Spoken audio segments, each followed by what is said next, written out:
O mga kapuso, nakapag-outing na ba kayo? Kung hindi pa, pwede nyo dayuin ang isang resort sa isla ng Bantayan sa lalawigan ng Cebu o kaya naman mag-food trip sa Siaton sa Negros Oriental. Yan ang tinutukan ni Lea Alvis.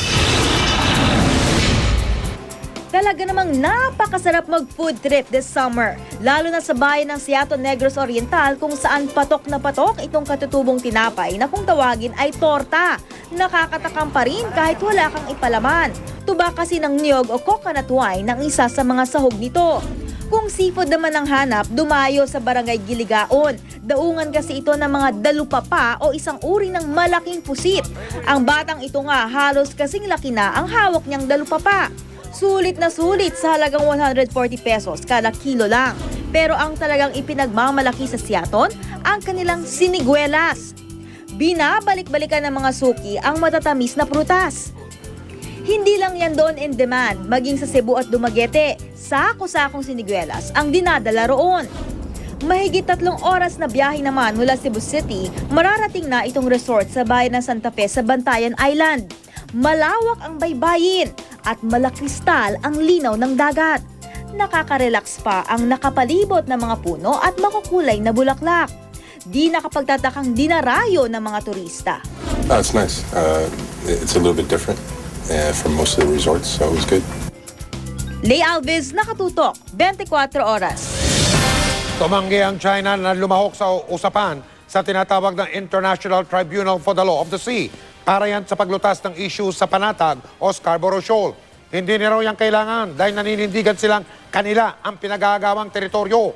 Nakatutok si Marisol Abduraman.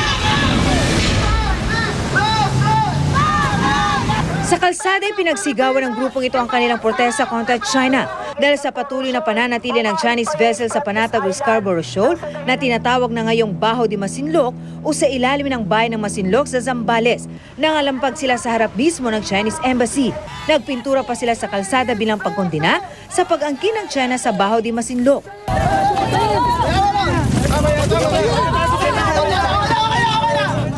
Sa gitna ng standoff sa pagitan ng China at Pilipinas sa Panatag Shoal, hindi na inireappoint ni Pangulong Aquino si Philippine Ambassador to China, Domingo Lee. Kinumpirma ni Secretary Ricky Carandang na pinagbigyan ng Pangulo ang hiling na ito ni Lee. Ilang beses nabigong makonfirm sa Commission of Appointments si Lee. Ayon sa DFA, hindi naman daw tumitigil ang mga opisyal ng gobyerno ng Pilipinas sa pakikipag-usap sa China para maayos ang standoff. We are in touch with our Chinese counterparts to still find a peaceful and diplomatic solution. Sa ngayon, naroon pa rin sa shoal ang BRP EDSA at 2 Chinese maritime surveillance vessel. Nakaalis na ng Panatag Shoal ang MY Sarangani sa kaya mga banyagang archaeologist at team mula sa National Museum of the Philippines. Napaulat na hinaras umulo ng Chinese maritime surveillance vessels ang mga nagsasagaw roon ng Official Marine Archaeological Survey. Kaya naghain ng ikalawang diplomatic protest ang Pilipinas. Hindi pa sumasagot ang China ukol sa nasabing protesta. At sa ngayon, wala pa rin daw sagot ang China hinggil naman sa pinalipad na surveillance aircraft. We are trying to defend and protect not only our territory, not only our sovereignty, not only our sovereign rights, but also the marine resources that are there. And we are doing this as best as we can with our capabilities. Pero kahit matapang ang pahayag na ito ng DFA, tila hindi natitinag ang China. Sa isang pahayag mula sa tagapagsalita ng Chinese Embassy, sinabi nilang walang dahilan para pagbigyan ng imbitasyon ng Pilipinas na dalhin sa International Tribunal for the Law of the Sea o ITLOS ang issue sa Panatag Shoal dahil kanila raw ang naturang shoal. Sagot naman nila sa protesta sa harap ng kanilang embahada kanina, may legal na basihan daw ang pag-angkin nila sa Panatag Shoal.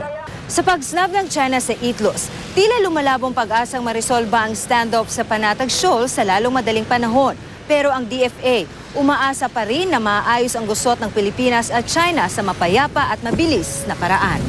Marisol Abduraman, Nakatutok, 24 oras.